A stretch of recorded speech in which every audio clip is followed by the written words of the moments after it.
Fisherman का अर्थ यहाँ पे हो जाएगा मछुआरा, और एक लिटिल फिश का अर्थ यहाँ पे छोटी मछली। तो ये सारे वर्ड मैंने इसलिए लिख रखे हैं कि बच्चों को दोबारा देखकर पढ़ने में आसानी होगी। वंस मीन्स एक बार, there was a poor fisherman, poor means गरीब, फिशर मीन्स मछुआरा, एक बार एक, वाज मीन्स था हो गया, ये पास्ट में है, सिंपल पास्ट में।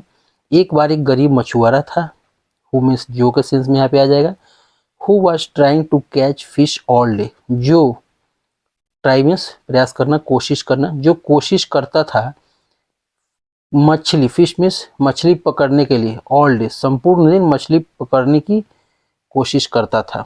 Who was trying to catch fish all day, जो पूरे दिन मछली पकड़ने की कोशिश करता था। नो मैटर का अर्थ होता है कोई बात नहीं, चाहे कोई फर्क नहीं पड़ता, लेकिन नो मैटर के साथ अगर क्वेश्चन वर्ड आ जाए तो उसका सेंस अलग होता है। जैसे कि हम लोग कह सकते हैं तुम कितनी भी सुंदर क्यों ना हो मैं तुमसे शादी नहीं करूंगा, तो इसको क्या कहेंगे हम लोग, no matter how beautiful you are I will not marry you. चाहे कह देंगे वह कितना भी अमीर क्यों ना हो वह किसी को 1 रुपए भी नहीं देता है, जैसे तो कहेंगे हम लोग no matter how rich he is. ठीक है, फिर दूसरा सेंटेंस हम लोग कहेंगे he does not give even a single rupee to anyone.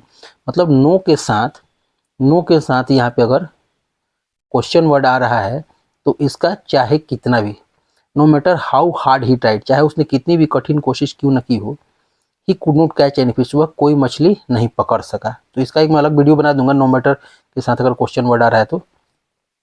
He was sad, वह उदास था, that he had nothing to feed his family with, वह उदास था, क्यों उदास था, ही हैड नथिंग, उसके पास कुछ नहीं था अपने परिवार को खिलाने के लिए, फीड मीन्स खिलाना होता है, उसके पास कुछ नहीं था उसके परिवार को खिलाने के लिए। He was already getting dark, क्योंकि पहले ही अंधेरा हो चुका था, गेटिंग डार्क मीन्स अंधेरा होना। And he was worried, worried means चिंता करना, ही वॉज वरीड वह चिंतित था, about going home empty handed, क्योंकि उसे घर खाली हाथ जाना पड़ सकता था। He was worried about going home empty, वह घर खाली हाथ जाने को लेकर चिंतित था। He tried one last time, उसने प्रयास किया, ट्राई यहाँ पे सेकंड फॉर्म है, उसने एक अंतिम बार प्रयास किया, ट्राई मीन्स प्रयास करना होता है। फाइनली आखिरकार अंततः, he caught a small fish, catch caught caught second form का प्रयोग किया गया है। आखिरकार उसने एक छोटी मछली, स्मॉल फिश छोटी मछली पकड़ लिया। He was about to put the fish in the basket, about का अर्थ यहाँ पे, अबाउट में सभी लोग जानते हैं लगभग, लेकिन अबाउट टू जब आ जाएगा तो हो जाएगा he was about to, put means रखना होता है, fish in the basket means टोकरी हो जाएगा। वह जैसे ही मछली को टोकरी में रखने वाला था, वाली थी के सेंस में अबाउट टू का प्रयोग होता है। व्हेन द फिश क्राइड, वैसे ही मछली जो है चिल्लाई, मछली चिल्लाई, मालिक प्लीज लीव मी, मुझे छोड़ दो, मेरी जान बख्श दो। प्रॉमिस, मैं वादा करती हूँ, आई प्रॉमिस, प्रॉमिस मीन्स वचन देना, वादा करना। I promise that when I get बिगर, जब मैं बड़ी हो जाऊंगी। आई के साथ ये जो 2 लाइनें आप लोग देख रहे हैं विल और शैल का प्रयोग होता है, लेकिन आई के साथ शैल आएगा, वी के साथ शैल आता है, बाकी जगह विल का प्रयोग होता है। I shall serve you as a fine meal, मैं आपको एक अच्छे भोजन के रूप में परोसूंगी। फाइन मील मीन्स भोजन हो गया, सर्व मीन्स सेवा करना होता है, लेकिन भोजन के सेंस में, परोसने के सेंस में यहाँ पे आ जाएगा, सर्व मीन्स परोसना। I will serve you as a fine meal, अच्छे भोजन के रूप में परोसूंगी।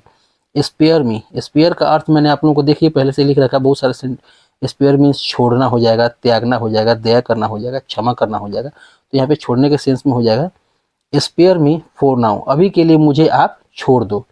नाउ मीन्स अभी, चाहे अब कह सकते हैं। The fisherman felt pity on hearing it, fisher means मछुआरा, फेल्ट पीटी मीन्स दया आना। Fisherman felt pity on hearing means, hear means सुनना, हियरिंग का प्रयोग किया गया है, हियरिंग इट।